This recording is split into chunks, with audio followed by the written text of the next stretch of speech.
So I grabbed the ball peen hammer, put my coat on. My buddy was over. Me and him walked down to the corner, turned, looked, didn't see him. Now I'm frustrated. Started to rain a little bit. It's cold. My buddy said, man, let's go this way, man. Cool off, man. He probably went in the alleyway, got high somewhere. Who knows? So we turned the way that I never would have went. And there the son of a bitch was sitting under an awning. And I seen him. And everything that I held in, probably my dad's murder, everything was just a rage. Like somebody was gonna hurt my mother 5 years after I lost my father in my neighborhood. And he went to put his beer down, but I seen his eyes were right on me, directly looking at me. So I put my hand right where the hammer was. And as soon as he lurched forward, I hit him. I thought I caught him in his face, but I caught him right behind his ear. He was dead before he hit the floor. It's still his, I don't miss. I just go, go, go like a go, go flow. And I'm almost known, and I told you so. When I throw these flows like it's Rochambeau, and I ain't too close to the Joe Smoke goes. And I'm on my grind, that is all the time. I do not do breaks, that's right, I stay in dry. And look, I'm back with a little bit of that, a little more cash than I came in with. Ready, that cat is not that bad, but I still ask you, the boy got skills. I don't need her, I don't need him, I don't need help with me, I got this. I can sing songs, I can spit raps, and I can do both, even do this, word.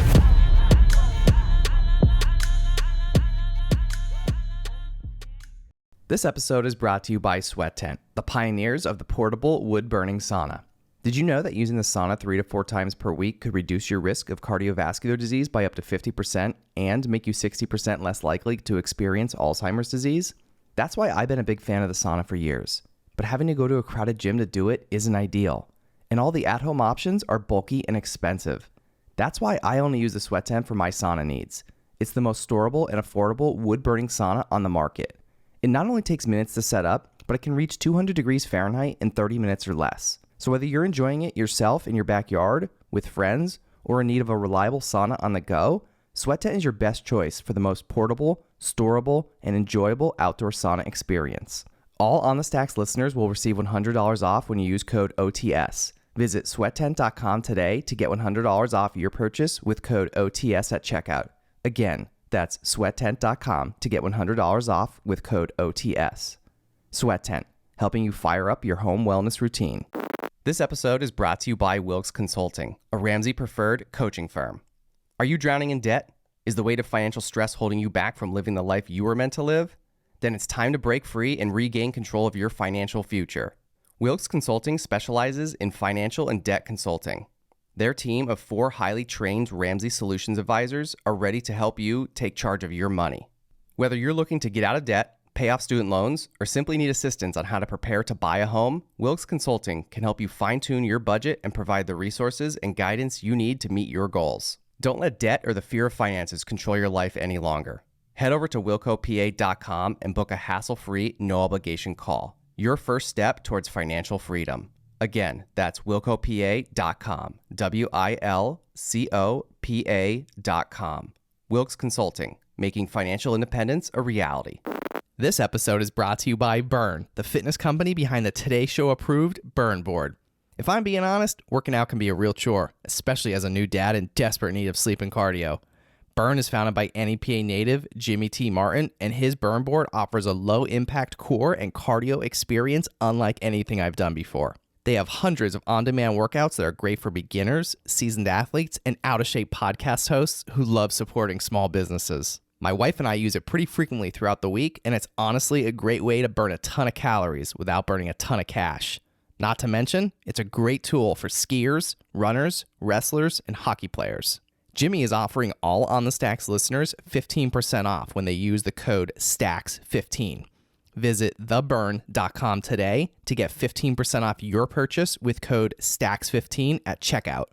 Again, that's theburn, THEBRRN.com to get 15% off your purchase with code STACKS15. It's time to get on board today with Burn. What's up, podcast? It's Bill Corcoran Jr. here in the Blue Door Studio, brought to you by Sweat Tent. Dennis Cavaliere, welcome to the On The Stacks podcast. Man, it's a pleasure, man. Thank you for the invite, man. I was looking forward to this for weeks. Yeah, you know what? I think you set an all-time record for the earliest guest, which I appreciate. You know, you got here an hour early, came up from Philly. Yeah. Which, by the way, shout out to people like you that put in the effort to come be on the show here. Yo, it's a pleasure, man. Look, the drive was nice and relaxing. I listened to my man from the Locks on the tunes, got ready for the vibe. I like to get places early. I show people that you give me 10%, I'm going to give you 30%. You give me 100, I'm going to give you 150. So, the invite, I wanted to make sure I was here. It's a long drive, mountain roads, deers, accidents, trucks. You never know. Never know, man. Never know. Never Gotta know. be prepared, man. Always prepared. Yeah, and if you're not early, you're late. Exactly. That's what I always say. And if you're on time, you're late. That's what I say. Yeah. That's what I meant. Yeah. If you're on time, you're late. Yeah. And if you're early, you're on time. Yeah, and you were an hour early. Exactly. Which is, it's respectable. It's respectable. I wanted to catch the vibe. Took a couple pictures. Made a couple calls, checked a couple social media networks just to make sure and give you due respect. I I appreciate this. Yeah. So where does that come from in your life? The being early, the respect, like all that stuff. Like where does that stem from? Funny you asked that question. Today's my father's birthday. He's been dead for almost 40 years, and it was from him. At an early age, he came to this country. He came over here, his family, and he didn't have nothing. And by the time he was 15, he was basically taking care of his whole family. And he always told me, he said, anything you do in life, he said, if you're not the one giving it 100%, if you're not the one putting that first foot forward and moving every day for it and getting to work early, opening up and leaving late, then you're not going to be successful. And it always stuck with me. And everything I did, even illegal activities, I was always the one that's funny. For example, if I was going to do a deal, and I told you to meet me at the KFC on 2nd and Allegheny. I said, be there at 6 o'clock. I'm going to be there at 5:15 because I want to know every way out of there, everything going on. And just in case, I don't trust you. I don't trust the evil inside of people, period. So that's how I thought. And it probably stems from my dad telling me, take everything serious, be on time, be early. And how old were you when your dad said this to you? My earliest memory of my father talking about life, probably 6, 7 years old. Because I always used to go with him. He had his own meat packing company. And I always used to go with him to work. And going to him to work, I seen how he interacted. He was there before anybody got there. And I was with him. School let out June. I'm with my dad most of the summer until we went on vacation. So my father always kept things in perspective for me in that avenue. And he always told me things. Do the right thing. Follow the rules. Stay focused. Education's important. Whether you like it or not.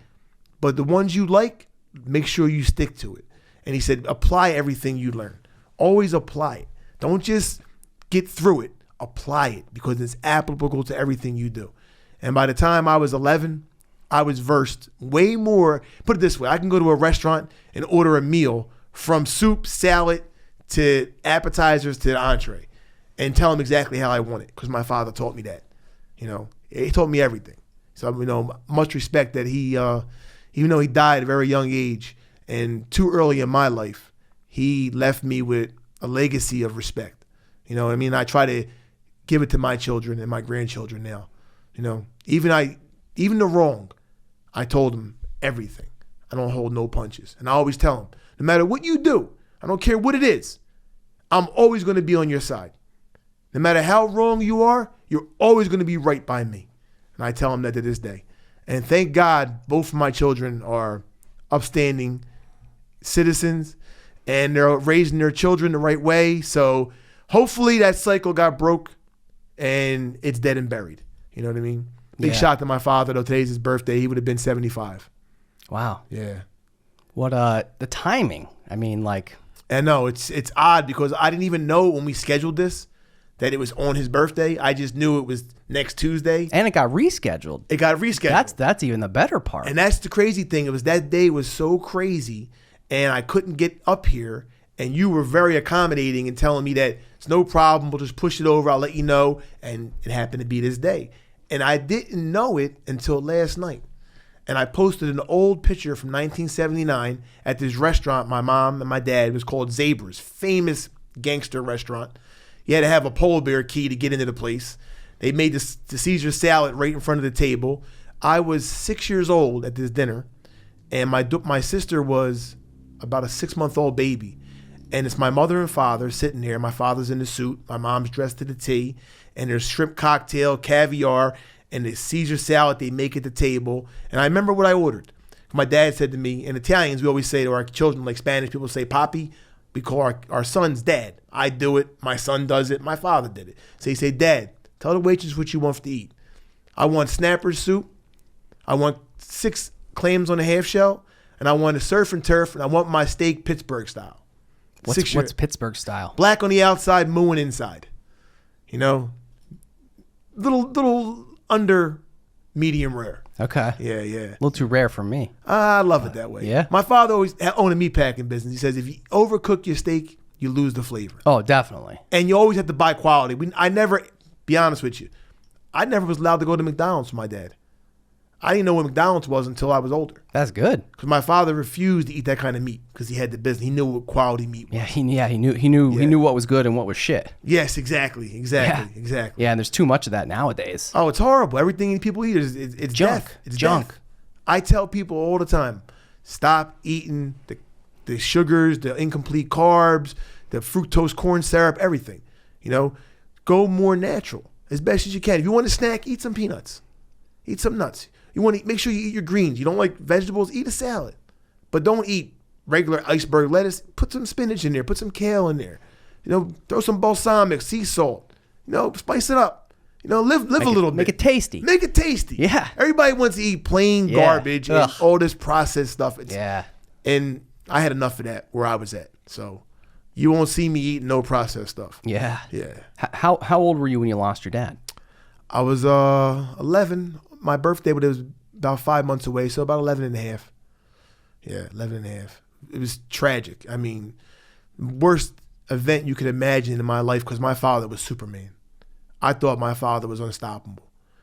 Great man, great father. Had no idea that my father was involved in little extra things, you know, society frowns upon. I didn't know that.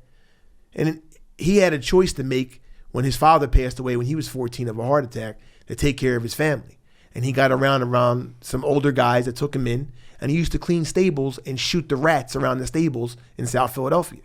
And the guys that owned the stables were all connected mob members. They took a liking to my father. And my father hung around him. And by the time my father was 19, these men put my father in a position to have his own meatpacking business.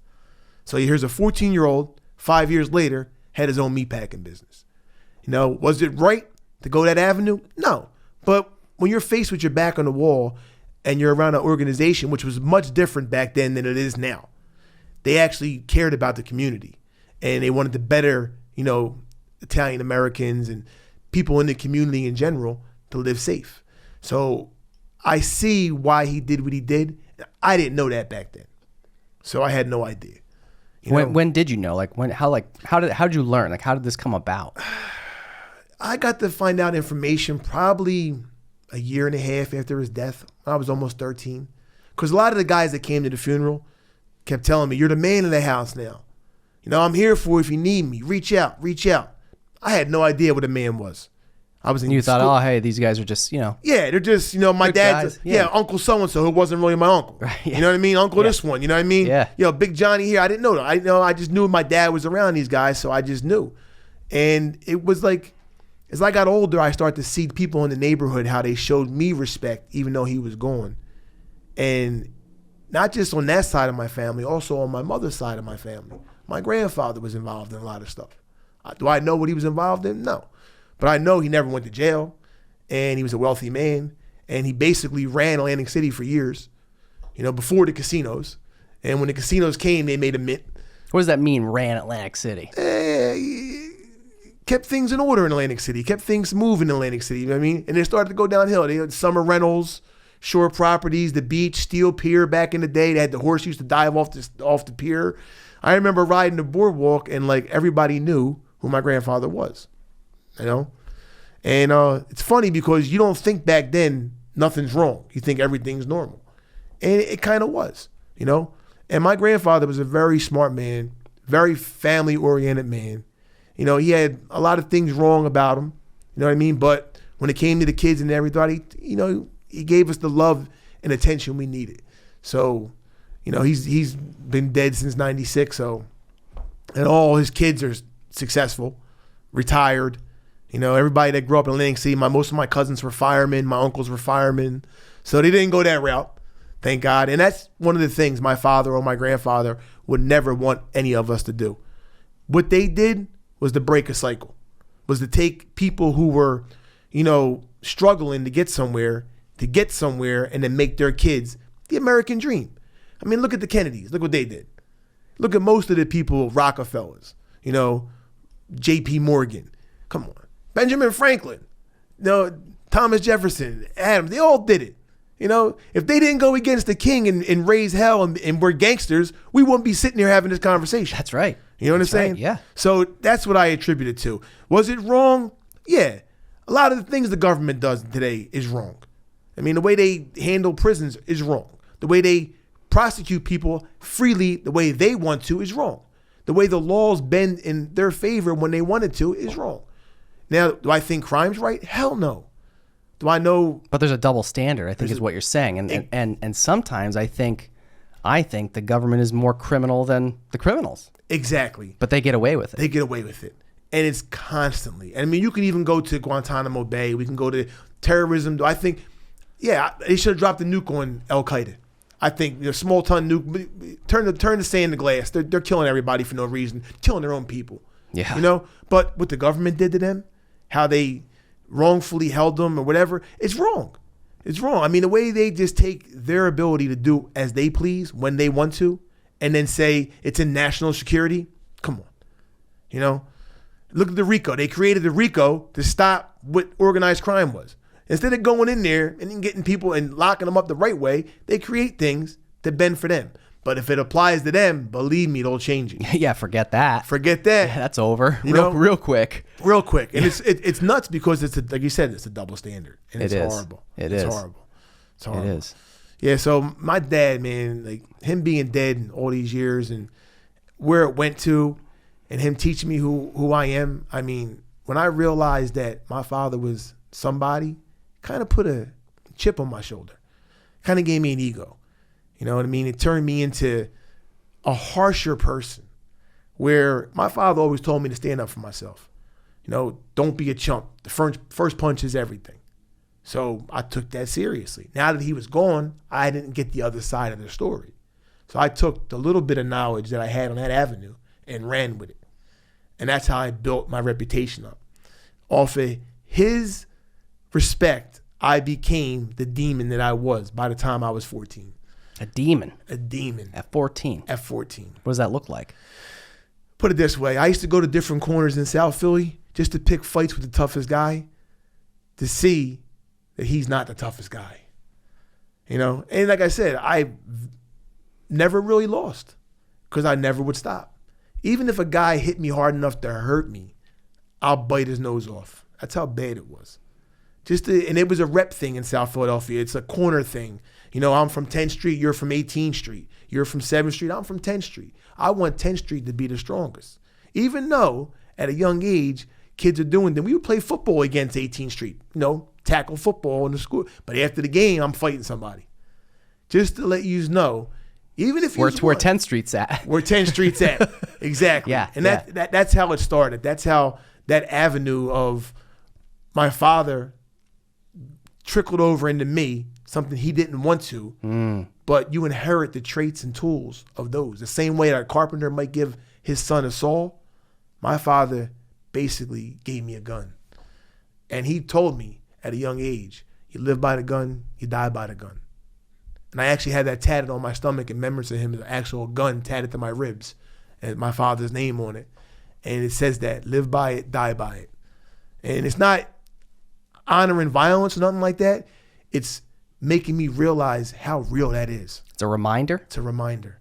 Because did he know that day, November 13th, when he left at 6 o'clock, that somebody was going to shoot him in his head in front of the bar and leave him there? No. He said to me, I'll be home by 10. Told my mom, order some Chinese food. 10 o'clock came. My dad didn't come. My mom just thought he was hanging out later. Told me to go to bed. I woke up in the morning. There was 30 people in my house. What the hell? My life changed from there. And them guys telling me I'm the man, I wasn't a man. I was a kid in pain. Adverse childhood experiences. ACE. That's where it starts at. And if you don't get the proper therapy for that at that age, it turns you into that demon. And for boys, nowadays you see a lot of because of social media, girls cutting themselves and people, God forbid, taking their own lives because of adverse childhood experiences. You see that girl on the social media, Gypsy Rose. I mean, what she went through, her mom thinking she was sick.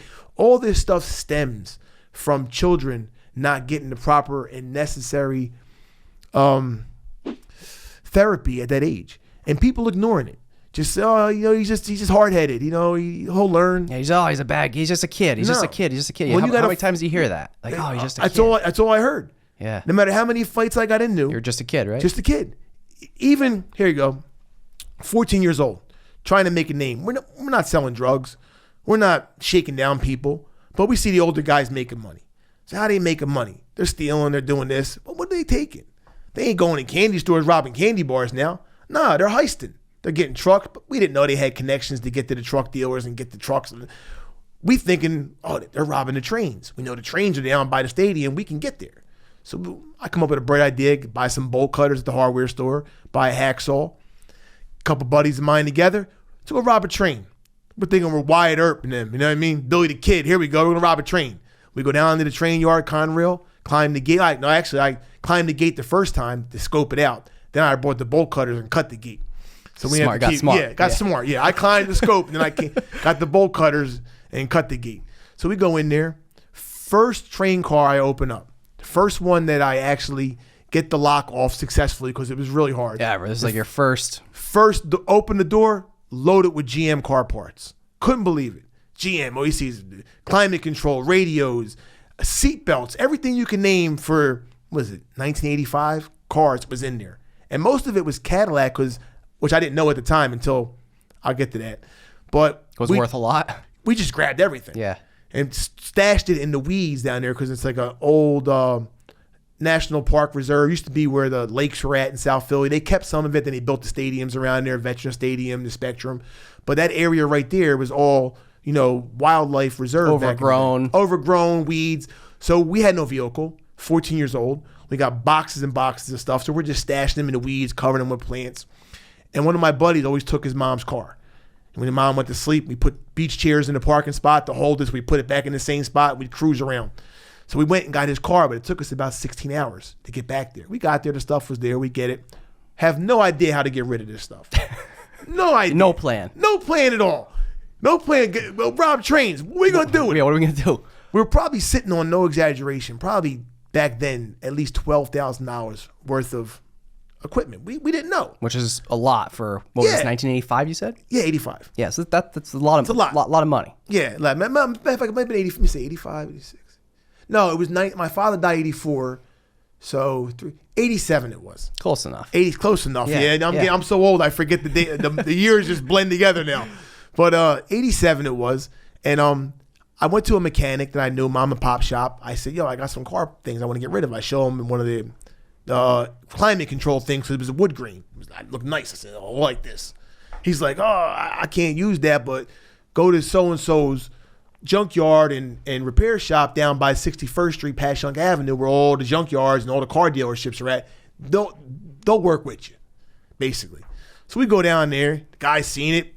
I know now, his eyes lit up. He sees young kids in a fucking station wagon with boxes of car. He said, what are you guys looking to get out of this? I said, I don't know. Make me an offer. He said, I'll give you $1,200 for it. Yo, great. Yeah. Rich. We're rich. What? $1,200? 1 day's work, which is great.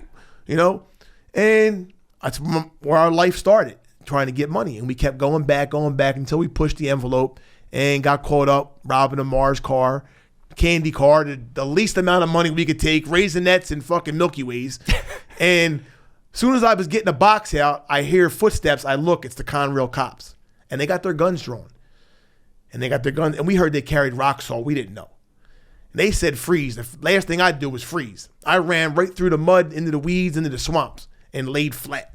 My buddies ran. They wound up getting caught. They called the regular police. The police come. I'm in there about a half hour. I got worms, bugs, centipedes. I don't know what the hell was crawling on me. Shit was everywhere.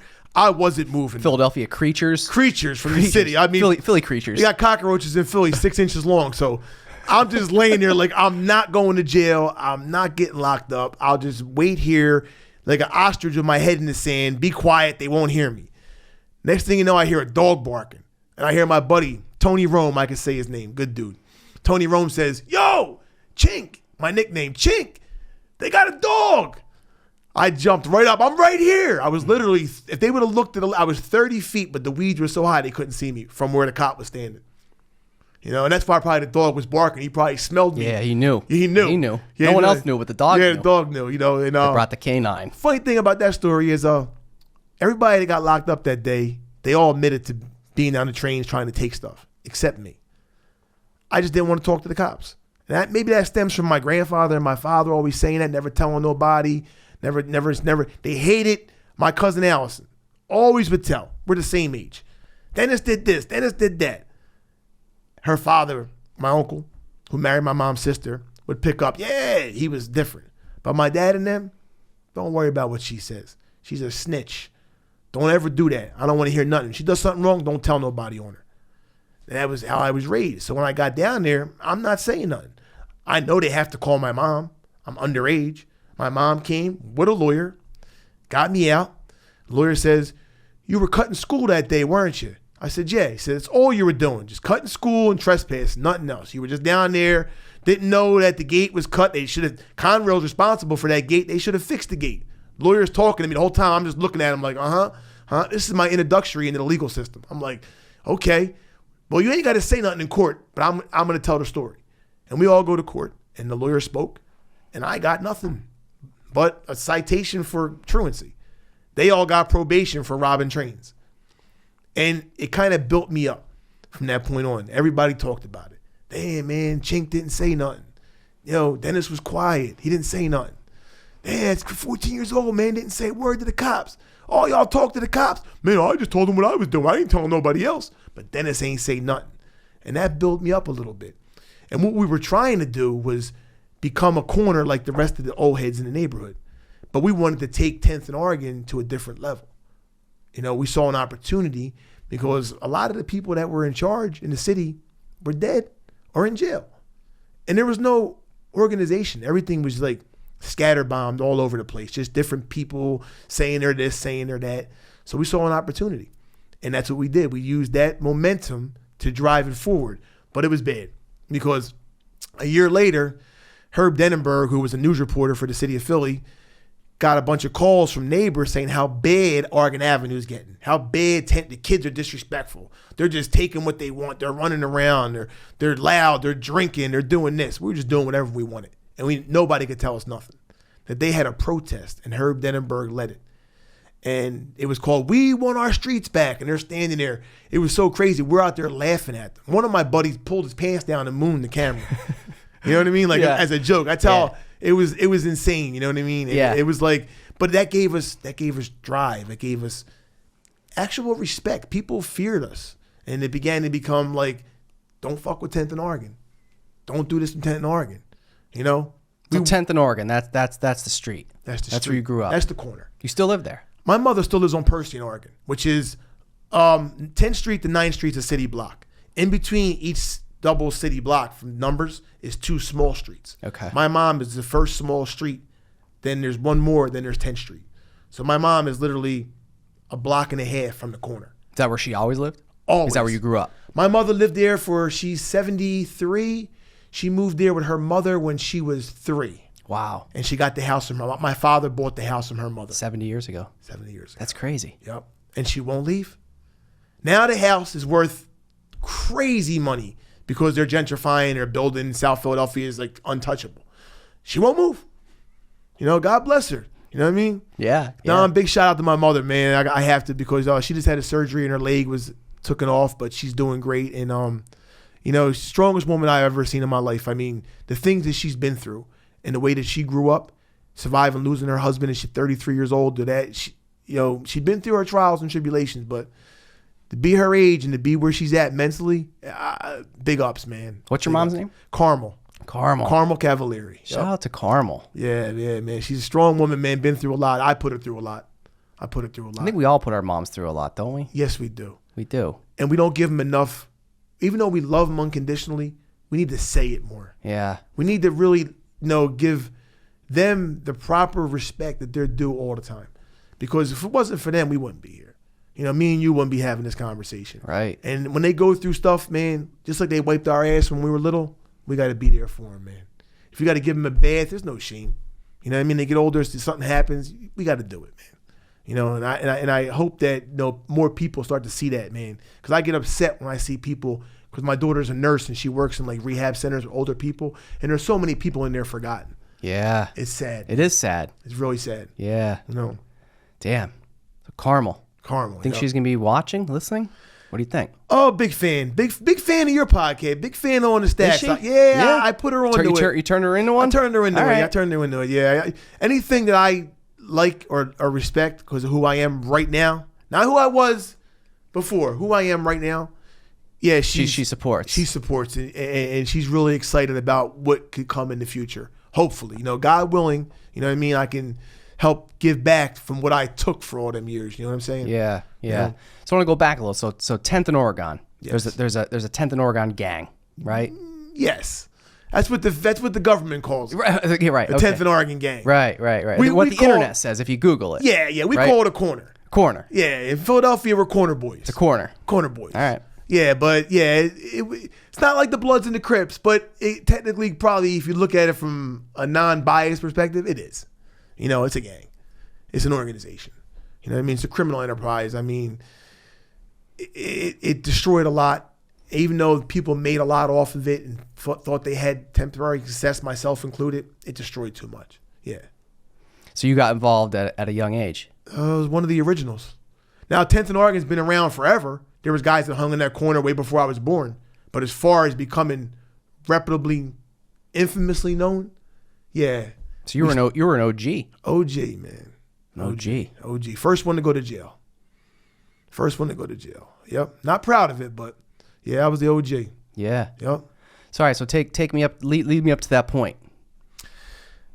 14, build momentum, got involved. Now we all started venturing out. We saw opportunities to make money. Some guys went the drug route, you know, selling pot, selling coke, which is a different thing back then, doing their own little thing to bring it to the corner. But whatever we did, we shared. All for one, one for all. That's what it says on the arm. That's the tattoo. And that's what we stood for. So, I see the Oregon sign right up there, up top there, right? There it is. Only a couple people got these. Okay. Yeah, everybody in the corner don't have these. They can't wear them. If somebody's wearing this, you know, they get it cut off. Yeah, this thing's real. I mean, not anymore for me, but that's what it was. It was all for one, one for all. I didn't venture that way because when my father died, my mom had some money. So I saw an opportunity to like build more protection-wise, you know, muscle-wise. You know, if I saw somebody intruding on something that you were doing and you're from 10th in Oregon, I'd stop them. And I was good at it. You know what I mean? How'd you stop them? Any means necessary. Any means necessary. If I felt conversation wasn't enough, if I could speak to you, I would. I'm a good guy. I can return the favor. Don't do what you're doing. It's not going to turn out right. But if you need help, let me know. I'll help you. And walk away. If you protrude it, take it a little further. Go a little further. I might not be a conversation next time. I might mess up your car. You know what I mean? Flatten all your tires, break your windows out, send a message, you know. Whether you might go to your mother's house and break her windows out. You going to stop? If you continue, that's when I put the hands on you. You know, come out the house, axe handle, you know, knock you right down. Whatever got the point. Once you realize you weren't going to win this battle. Chink ain't messing around. I ain't messing around. And that was the downfall of me. Because I started to believe that I was untouchable, that nobody would step in, including the cops. So I'm doing a just thing. I'm actually getting rid of riffraff that could cause problems. Meanwhile, I'm letting the guys in my corner do what they do. You know, earn the way they want to earn. You know. On the Stacks will be back in a flash after a word from our sponsor. This episode is brought to you by Elevation Wellness, NEPA's premier wellness center located on Mundy Street in Wilkes-Barre. From pro athletes to busy parents, Elevation Wellness is leading the conversation when it comes to bettering your health through integrative medicine. Founded by NEPA native Louis Helmecke, Elevation Wellness offers physician-formulated and guided treatments that are administered by registered nurses. To learn more about how you can experience the benefits of IV vitamin therapy, multivitamin booster shots, non-invasive aesthetics, or peptide, NAD, red light, and compression therapy, visit elevation-wellness.com or follow them on Instagram at Elevation Wellness NEPA. All On the Stacks listeners will receive 10% off their first purchase with code STACKS at checkout. Call 570-762-9400 or visit elevation-wellness.com to book your appointment today. Elevation Wellness, taking your health to new heights.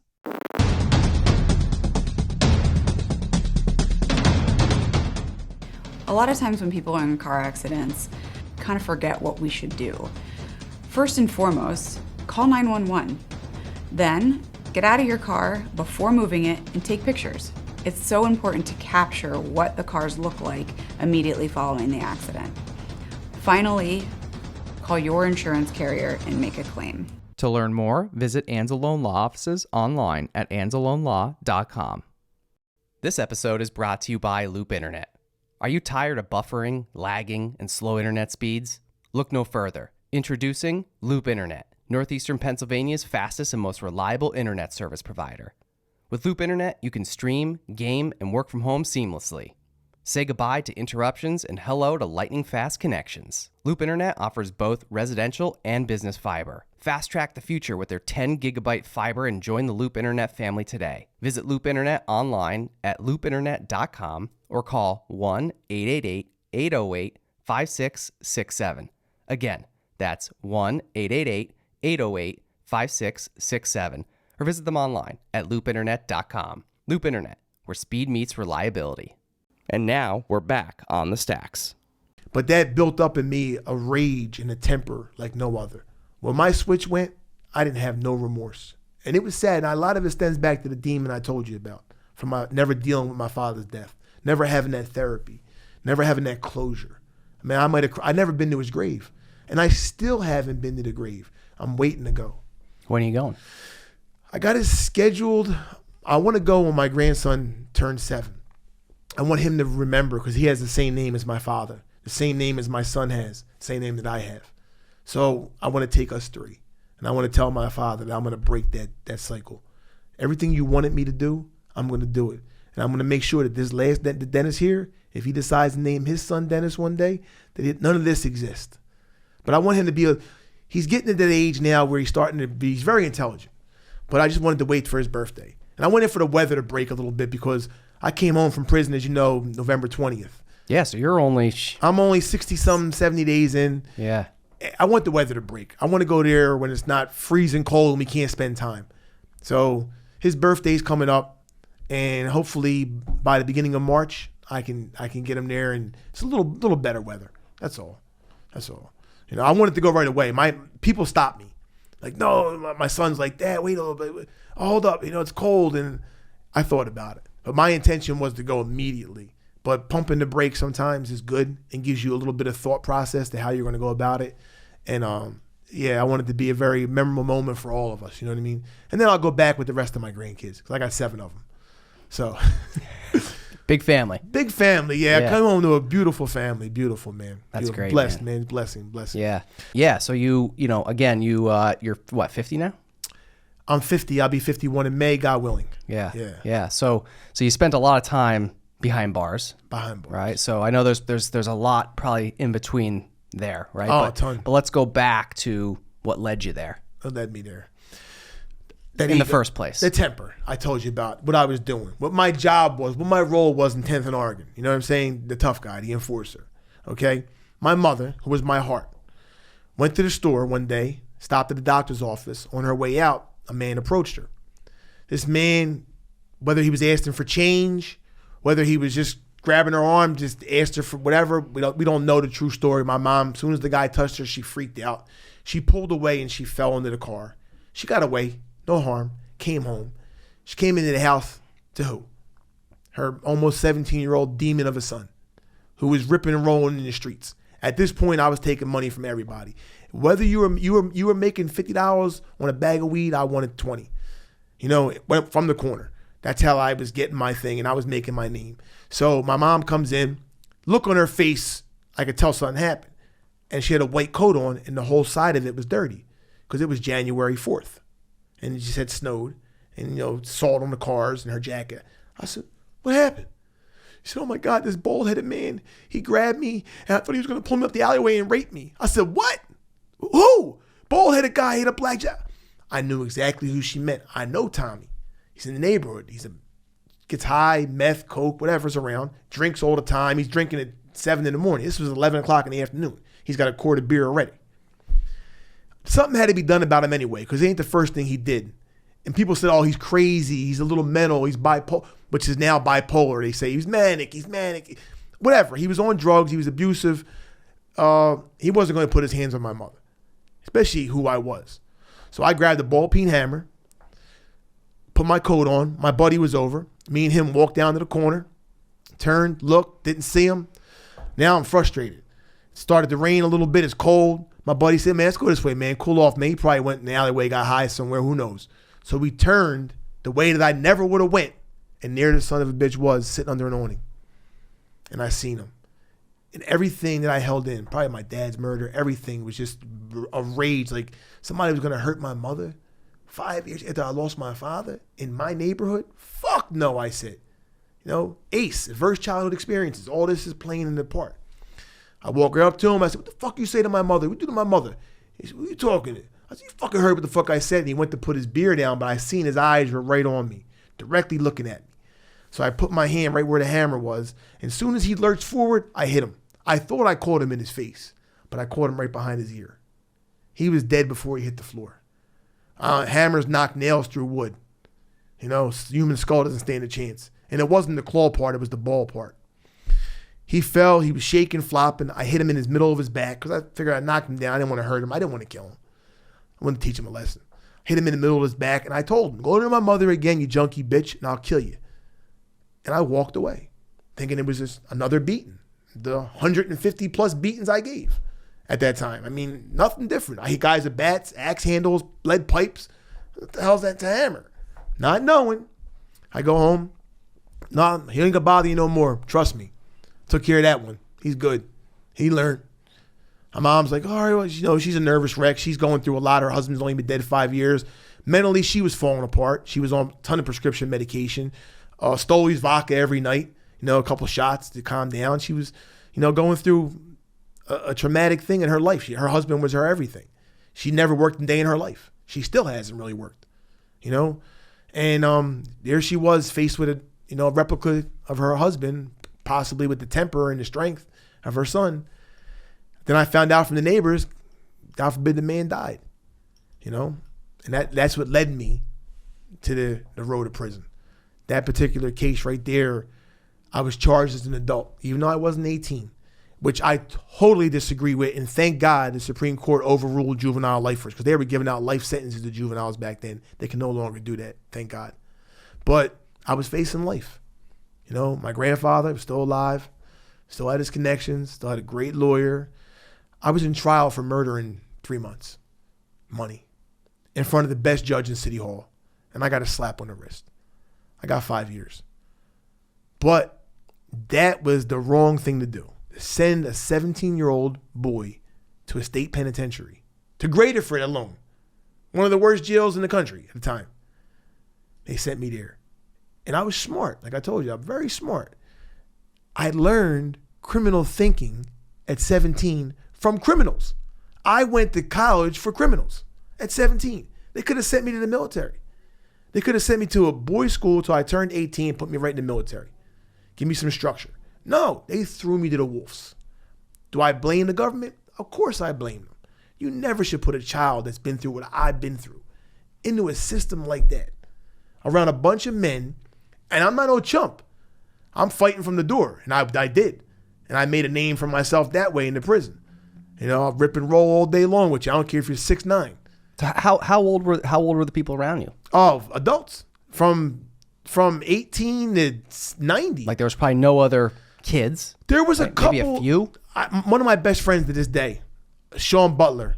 Give big shout out, man. 35 years strong, buddy. He's home. Yeah, he's part of MBK family. You know what I mean? He's part of my movement. He's going to be my big sponsor behind merchandise and everything. Me and him met. Crazy story, too. He was a black kid from North Philly, shot a man and killed him because the man smacked his mother in the corner. He was 15. He got the same sentence I got. At the same time? Same time. And we met at the same time. That's wild. And he's short as back then he was probably 5'2", 120 pounds. But you would have thought he was 6'9". I watched him smack a dude in the head with a metal mop wringer and took half his ear off over him changing the TV station. Yeah. So there was other juveniles, a lot of juveniles I knew that I met through the system, but we all were sent to different prisons. None of us were sent to one juvenile place. Me and him happened to go from the same county sentence, county holding area to the same state prison. And what prison was that? Retreat. SCI Retreat. We went there. And me and him spent 5 years there. We had the same sentences, went home at the same time. Both of us went home. What are the odds of that? It's insane. I have to maybe bring him up one time for you to meet him. Were you cellmates? We were cellies, yeah. Yeah. I'm going to tell you a story how the revolving door goes back around with him. It's crazy. You'll love this. So me and him, here we are. Go home, same time, both of us with right intentions, but we have all this knowledge now about the streets, about the drug game, about how guys said they made money, how they did things. And we're both smart. We're both young. We go home, try to do the right thing. Faced with adversities, the system. We're in halfway houses. I don't know if you ever heard the story about Robert Mudman Simmons. Well, he was a pagan motorcycle guy who got his way out of Graterford by manipulating the counselors into giving him parole. Never should have been out. Cold murderer. Cold killer. He's dead now. Cold killer. They let him out. He goes to New Jersey, home 2 weeks, robs a state store. He got away. He's on the highway driving. So you can look this up. It's all over the news. He gets pulled over by state police. Cop has no idea who he is. Just asked him for his license. As soon as he gives him his license, he pulls out a revolver, 357 or something, and kills the cop. He gets caught for that. Well, we're all home now, convicted juvenile murderers, and we're doing the right thing, doing the right thing. They turn around and make a law that they shouldn't let the violent people out because they made a mistake with one person. They make everybody with a violent crime suffer. They moved me from a really good center where I was doing really good to a contract facility that was corrupt, that wound up going under. They were taking money from people, took my car one night, one of the people that worked there, and went to a club with it because you had to turn your keys in. I woke up in the morning to leave. I had no car. The guy that works in the halfway house, he told the director, Dennis said I could use it. I never said that. But I didn't tell him. I dealt with it because if I didn't, I'd go back to jail. So I dealt with it. They wind up getting theirs in the long run. They wind up going to jail. The place closed down. But me and him were faced with all these challenges now while we're doing the right thing. I'm going to school speaking to kids about crime at 23 years old. I don't want to see them go to jail. Now they're hitting me. They gave me another year. I was supposed to stay in the halfway house. I was let out early, 11 months early. Let my 11 months comes because of this guy that killed the cop. They give me a year review, which is a hit. They didn't even do that back then. I was like one of the first guys that seen the board after this Robert Mudman Simmons that got a year hit. And I had to stay in the halfway house. Mind you, I got a baby, another one on the way, apartment, car. I'm planning on getting out of there. And I got $13,000 of my money saved in the halfway house that I'm planning on getting before my son's born. They tell me, no, you can't get that. You got to stay here a year and give us 20% of your money still, and we're not letting you out. Now I'm sitting there in the car looking at this piece of paper, getting ready to go tell my wife that I can't come home because I've been, living in a halfway house, and you give passes 2 nights a week to go home, but the other 5 nights you got to stay there at nighttime.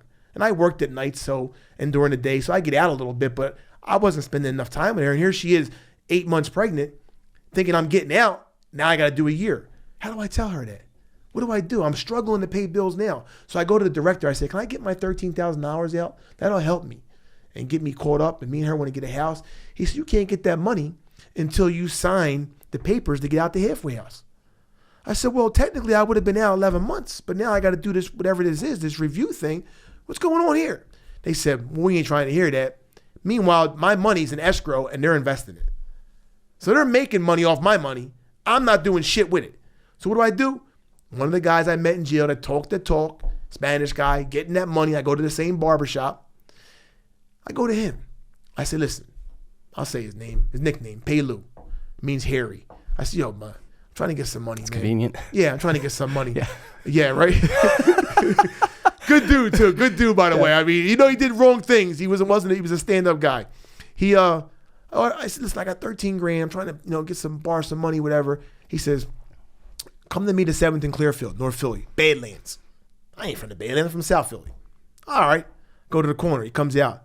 He gives me 4.5 ounces of Coke. He said, here you go. That's for you. He said, the price is $2,700. Come back. Wherever you can get rid of it, come back. I got it for you all day long. I don't want nothing back for that. It's for you. I'm like, I don't sell Coke. But I'm thinking, I'm smart. I know guys in South Philly that sell Coke. So I brought it to one dude. I showed it to him. I said, here you go. I need $2,700. He says, you can get me this right here? I'm like, yeah, I need $2,700. He's like, you give me weight in this? I'm like, yeah. I said, just give me my $2,700. You know what I mean? Eric. He's like, dude, I need a kilo of this right now. At this price, it's probably about $23,000. You get me that, I'll buy that right now. So I take the $2,700 and I go back to the Spanish guy. One day, the same day, I never sold Coke in my life. I said, my buddy wants to buy a kilo of this. He's telling me $23,000. I said, he paid me the I showed the guy, I'm stupid. $2,700. I'm stupid. I'm excited I got $2,700 in my hand. I can go home to my wife and say, here, put this away, for the baby. He's telling me, wait here. He goes back into this building on 7th and Clearfield, comes out with a school bag and throws it to me. I grab it. It's heavy. I'm like, what the fuck is this? I unzip it. It's fucking brick. Like, I ain't know what the hell brick was. I'm looking. I'm like, you got to come with me, man. He's like, what? I said, I don't know what the fuck I'm doing with this shit, man. What the fuck you mean? Come with me. He's like, dude, I'm not. I said, one time, man. I don't know how do I open it. He's like, listen, all right, man. I'm gonna go with you. He gets in the car. Now, mind you, we walked to jail together for 4 years. I know this guy pretty good. We were friends. I've been home a year in the halfway house, and we see each other all the time. So he trusts me. So he comes down. We get to the house. My buddy's there. My associate's there. Give him the Coke. He takes out the scale thing. He breaks it down. He weighs it. It's all there. He gives me 23 grand. Oh, he told me, he said, charge him 22,000. He says, I'm charging you 17. So you'll make 5. So I made $7,700 in one day. And he goes to hand me the money, the guy. I start counting out my 5 grand separate from his to let him know I'm only paying 17. My buddy, yo, what are you doing? He stops me. Put it all in the bag. Let's go. And we go outside. What the fuck are you doing in there? So I was getting ready to give you your money. He said, in front of him, you don't want him to know what the fuck you're paying. I didn't know anything. But I'll tell you what, that point right there, that became my life. So here I am, went home, do the right thing, criminal-minded, learned it in jail. Now I'm out on the streets, smart. I got a great connection. So now I'm a Coke dealer. All of a sudden. Didn't know anything about Coke 30 seconds ago. I was speaking to kids about crime a week ago. Now you're moving bricks. Now I'm moving bricks. And this went so fast because of my connection to 10th and Oregon in South Philadelphia. The respect was there. Now Dennis has got the banging Coke. He's the with guy. The Puerto Rican connection from North. These guys ain't going to North Philly to fuck with no Puerto Ricans. But I know him from jail. Education. So you're good, yeah. I'm good. I'm in. Yeah. So now I'm slinging. Within a year and a half, I'm back in jail, non-related to drugs, but because of the Mudman Robert Simmons things, I got so big-headed in the halfway house, I'm paying them off, that I'm thinking I can just leave whenever I want. Well, one of the guys told on me and said I didn't come back when they put a warrant out for me. So I was gone for like 6 months. They didn't catch me. Then finally I got pulled over in a car and caught. They charged me with an escape. I went back to jail, but because all the crap behind what was going on, I wound up beating the escape charge and got thrown out. And I went back home in 99. So I sat for a good 29 months fighting it, but I went back home. And I went back home with a bigger ego. The state's against me. They're the enemy. Now I'm starting to see how evil they are and how they operate and how numbers and learn about how they make money off of our numbers when you go in and they invest and they get 40 grand from the government. And this is funny because people can look it up. The school budget in Pennsylvania is what, $720 million a year? The prison budget is $2.9 billion. How the fuck does that add up? Because it's business. There's no more steel. There's no more nothing in PA. I mean, what do they got? No coal, no glass factories are all closed down up in these areas. All these towns, they got, everything's shut down. Prisons are money. You put prisons in these areas, You give thousands and thousands of jobs. You get millions and millions and billions of dollars from the government to fund them. And it's not going nowhere because crime's not going nowhere. So this is what I started to learn this time around. How the halfway house, I was doing the right thing and dicked me, which is wrong. I decided I'm going to be smarter than them. So I went home on a mission. So you come back a second time. I came back for that violation and went back. So from 99 to 2003, don't stop me. Back to coke? Doing still? Everything. Now, how much money were you making? A good month, $250,000. $250,000 a month? Yeah. Just kind of being like the middleman? Were you almost like... Were you Not really. I got my own connects now. Okay, now... I started venturing out, different areas, different cities, lining things up. The weed was becoming real big now. You know, the hydroponics was out, but now they had these exotic things, the purple haze. I knew guys, helped them set up grow houses in the city. Before it was legal. You know, I need $30,000 to put lights in. Okay. I need this generator. Okay. What am I going to make every 90 days? Well, I can do. Well, we need a bigger spot then. You're making $250,000 a month. $250,000 a month. What the hell did you do with it all? Live beyond my means. The more money, the more problems. Biggie didn't lie. The more you get, the more you spend. I mean, you name it. You do whatever you want to do. You know what I mean? Whatever you want. You want to go somewhere, you go somewhere. You want to buy something, you buy it. You don't think like the average, normal investment person who's making money in the stock market and is trying to make that money a legacy. You're trying to spend it before you get it. You're making it just to spend. Put it this way, I probably spent $50,000 on reptiles because I got into the snake things. You can see I got the snake tattoo on my arm going in. It's one of my snakes that passed away. I'm actually looking at now. I still love reptiles. I'm looking at Nile monitors right now, but I had everything. I had 17-foot retics, 9-foot reticulated pythons. I had alligators. I had Nile monitors, tegu, you name it. I had it. I mean, the cages, the food alone, they ate better than I did. Yeah. I spend $150 a week feeding them. Just, you know, that's like maybe 3 or 4 of them. So you times that by 5. I mean, it's a hefty bill. Yeah, the cars, jewelry, clothes, sneakers. I mean, my kids had more. My son remembers. It's funny. We were just talking the other night. He was showing me the Jordans. I don't even remember buying them for him. It was 2003. He had every color. My daughter's talking about Timberlands. She can't find them more. Ones I found for her when she was 6, 7 years old. The baby blues and the pinks and the beef and broccoli. Yeah, I remember that. Yeah. Like, it's funny because I don't even remember spending half the money.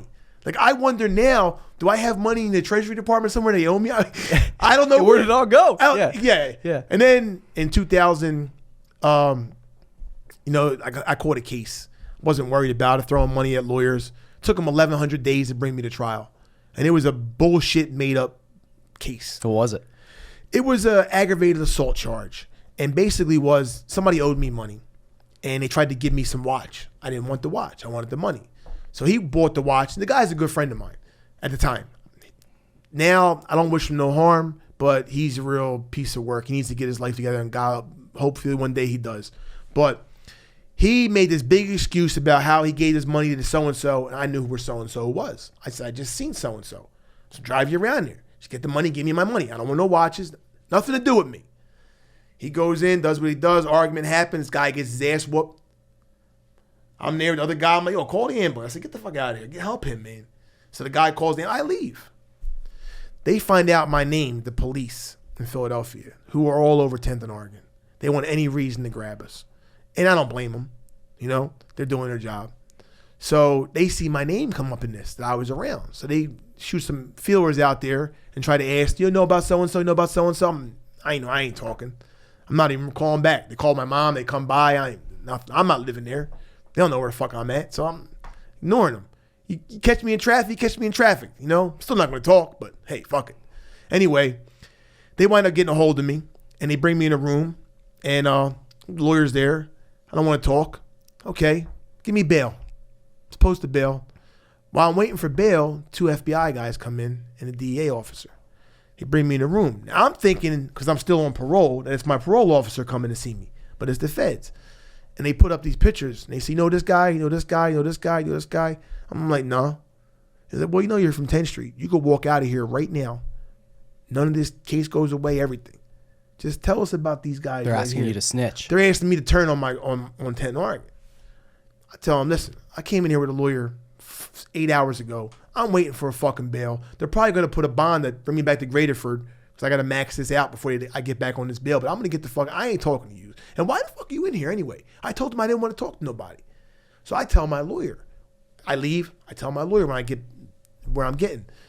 And the lawyer says, well, I'm going to call the district and find out. Them FBI agents never even registered in. There was no record of them being there. But you tell me I'm the bad guy. They were willing to let me go. What if I did beat that guy up and hurt him? They were willing to let me walk free. The way they do it all the time. You kill 19 people and walk free. If you flip on what they want. And what they want is the money. They want to get to the root of the money. See, they get that money and they figure out what's coming in. They confiscate $100 million. That goes into some fund to fund whatever they're doing. So it's all about, like I said, the green piece of paper at the end of the day. Taken from him. Exactly. Peter to pay Paul. Yeah. Bottom line. And it's sad because I see it, but yet I can't even say nothing about it because I'm not that guy at the time. So I'm just going to take it on the chin. They charge me, go to trial. 1,100 days. Not once did I continue it. I showed up for every court hearing with the lawyer. The whole time the DA's flipping, trying to get, because the witness said I didn't do nothing. The victim doesn't even remember me being there. All right? None of the other guys said I did anything. But supposedly I'm the one that ordered it. I told them. Never. True story. Never said nothing to them. Didn't put a hand on them. So I go to trial. Jury. I got a co-defendant.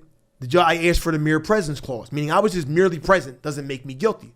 Judge says, off record, not in front of the jury, I'm not giving it to him. My lawyer said, why not, Your Honor? You're giving it to Mr. Parolo here. Why not give it to Mr. Cavaliere? Both of them were in the same situation, in the same car. But he drove around there. I mean, I drove in my car. But Mr. Parolo testified, I never got on the stand at the time. Mr. Parolo testified that he asked Mr. Cavaliere for a ride around there. So if that makes Mr. Cavaliere guilty, it makes Mr. Well, he's a convicted murderer, and I can't say it to the jurors. He's not getting that mere presence. So it goes to the jurors. The only questions the jurors asked in the second day of deliberation, does mere presence apply to Dennis Cavaliere? And the judge says, no, it does not. If you think he had any knowledge of the overt act or helped further it in any shape and fashion, then you must find him guilty. If you think he didn't, then find him not guilty. Me having knowledge of something happened doesn't make me guilty of conspiracy. But under the mere presence clause, having it protects you. I didn't have it. So the jurors came back with the lesser charge. They charged me with attempted murder, conspiracy to commit murder, serious bodily injury, aggravated assault, weapons charge. They hit you with a book. I got found guilty of general assault and conspiracy, which with my conviction 14 years ago at the time, only carries a 5 to 10.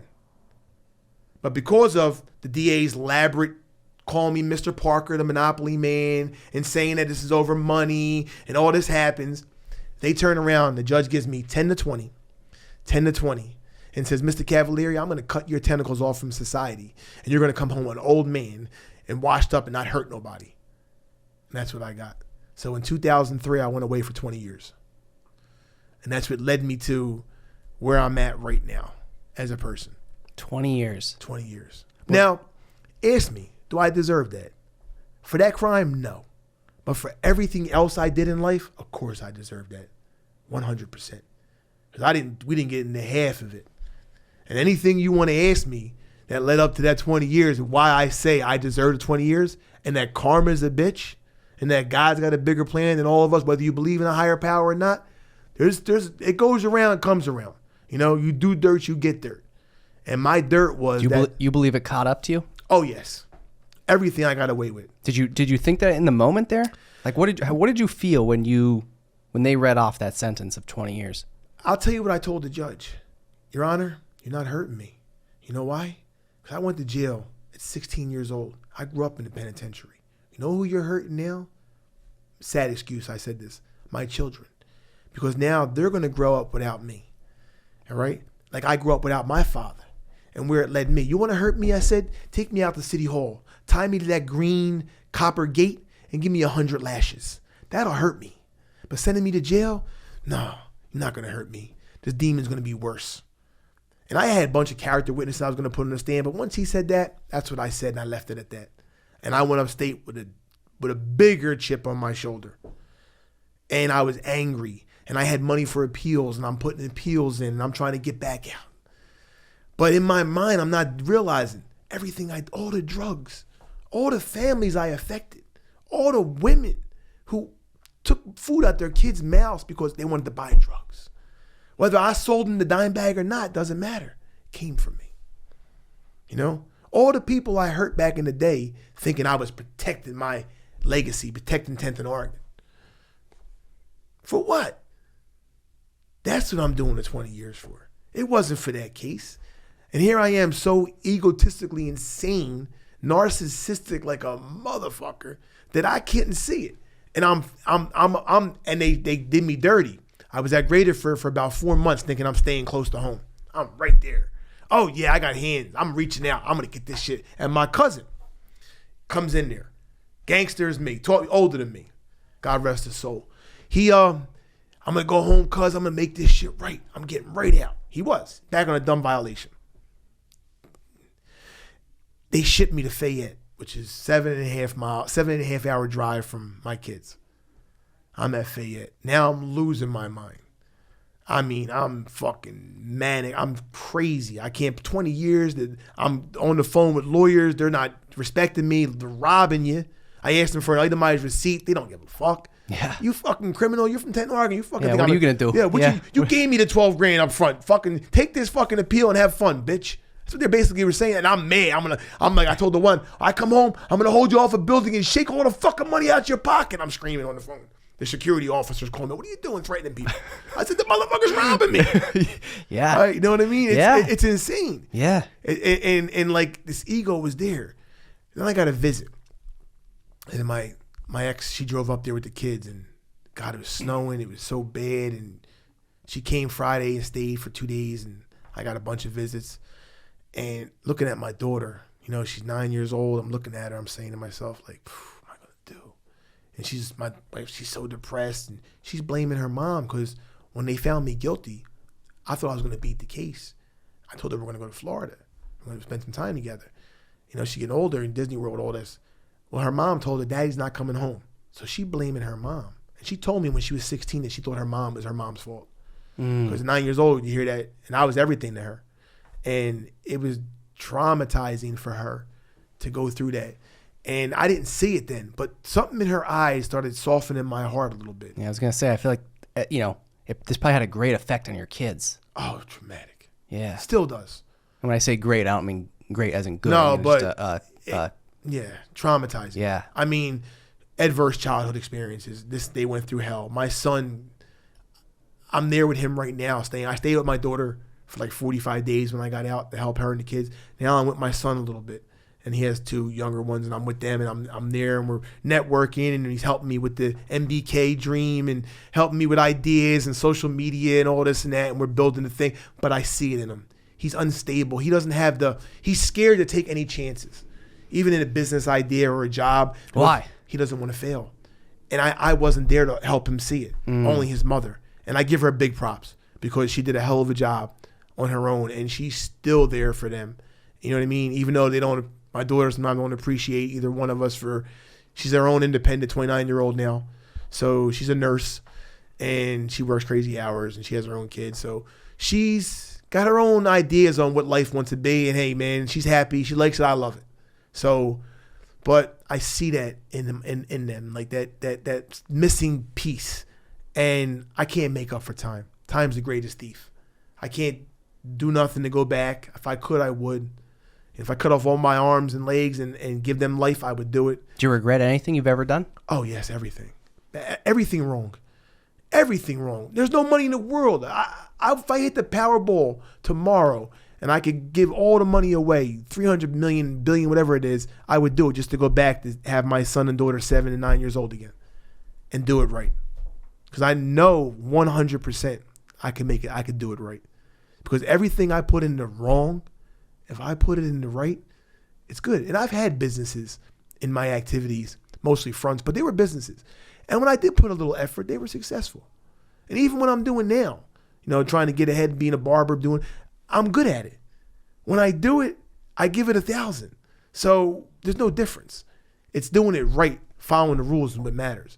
And this is what I'm trying to install on my son now, let him know that we can take chances as long as we constantly move forward, even if it's only a snail's pace. we're moving forward. A little bit every day. That's it. It all adds up, man. That's it. And you know better than anybody. Oh, yeah. How long you been doing this? 5 years. And look where you're at now. I mean, Yeah. it took you time, right? Yeah. It doesn't happen overnight. No.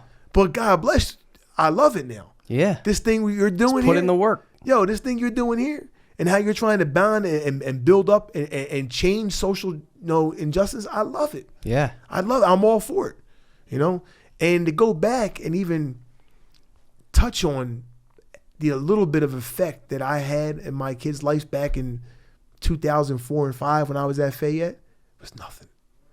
Nothing. I think back because I was so caught up in my head on dealing with how I'm going to get home and not do 20 years that I missed everything in them first 4 years.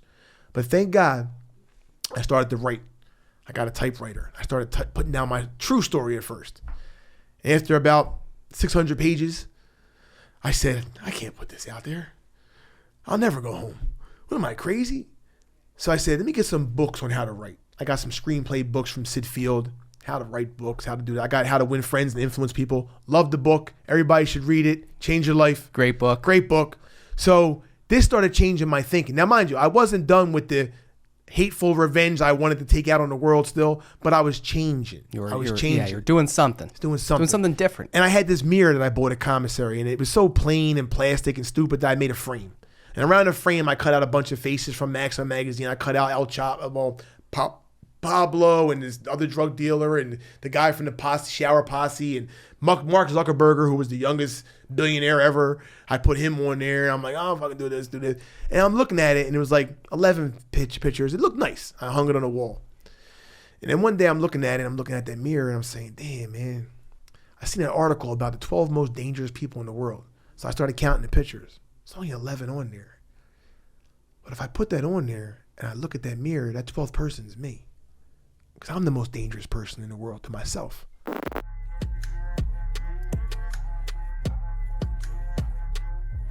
If you want to see more On the Stacks content, subscribe to our YouTube channel at youtube.com/onthestackspodcast or search the hashtag OnTheStacks on Instagram, Facebook, and LinkedIn.